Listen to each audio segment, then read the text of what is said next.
Welcome to Chronotales, where history and mythology entwines. Today's tale begins with a man whose life was a chaotic mix of allegiance, betrayal, and disobedience. The infamous criminal Jesse James walked a tightrope between fiction and fact. But what if I told you that his story is more than just gunfights and robberies? From the wreckage of the Civil War to his untimely death in a friend's house, Jesse's life was a dramatic story of bold thefts, long-standing retaliation, and betrayed trust. Was he something more nefarious? Or how did this country lad become America's Robin Hood? September 5th, 1847, in Clay County, Missouri, young Jesse James was born into a farming family amid escalating instability in America prior to the Civil War.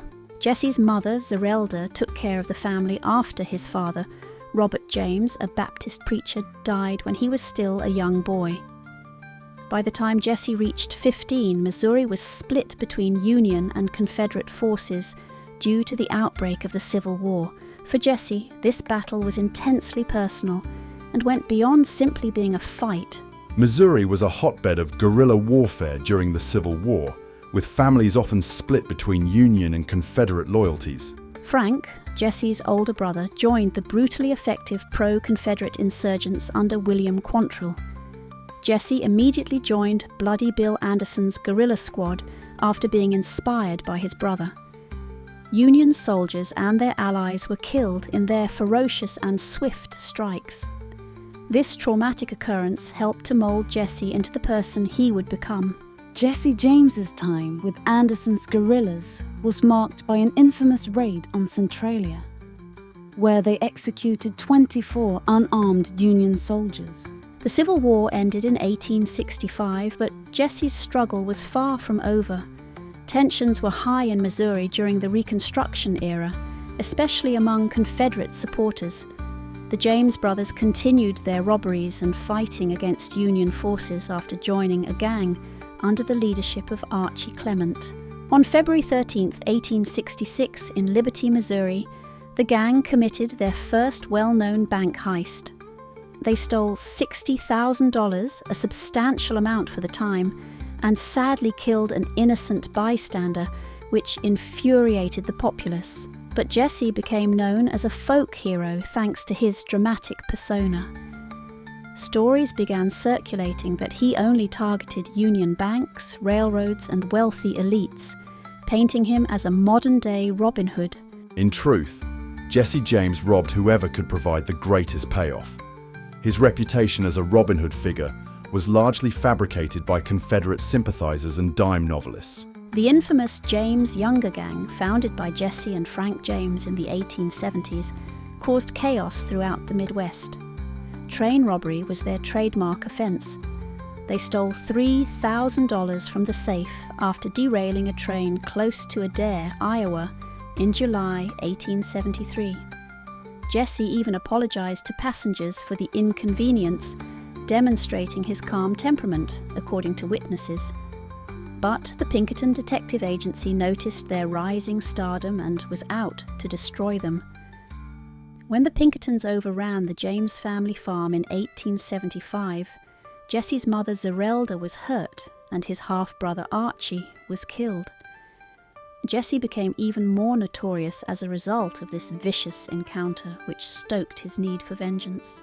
The Pinkertons' raid backfired spectacularly, turning public sympathy toward the James family despite their criminal activities.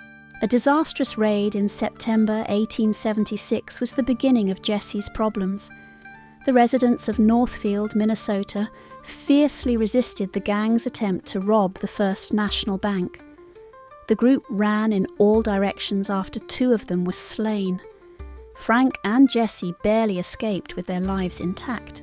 Jesse tried to gather himself in a desperate and suspicious condition. A young man called Robert Ford was one of the fresh recruits he brought in. Jesse's attractiveness, nevertheless, was unable to conceal his growing suspicion of people around him. Jesse's paranoia became his undoing.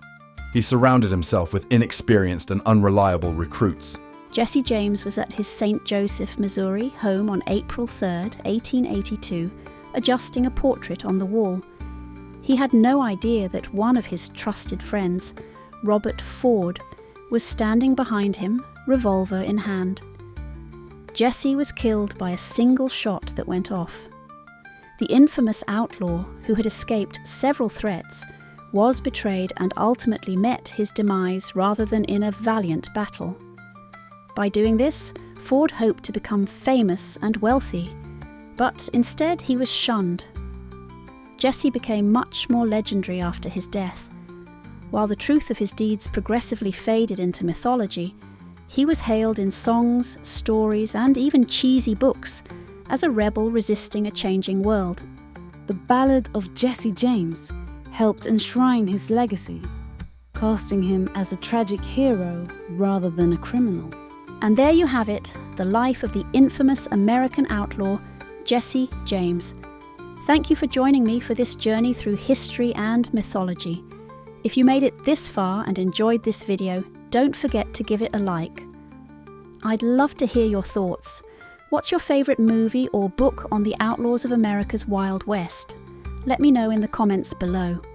Don't forget to subscribe to join the growing community of history and mythology seekers of Chronotales. Thank you for watching.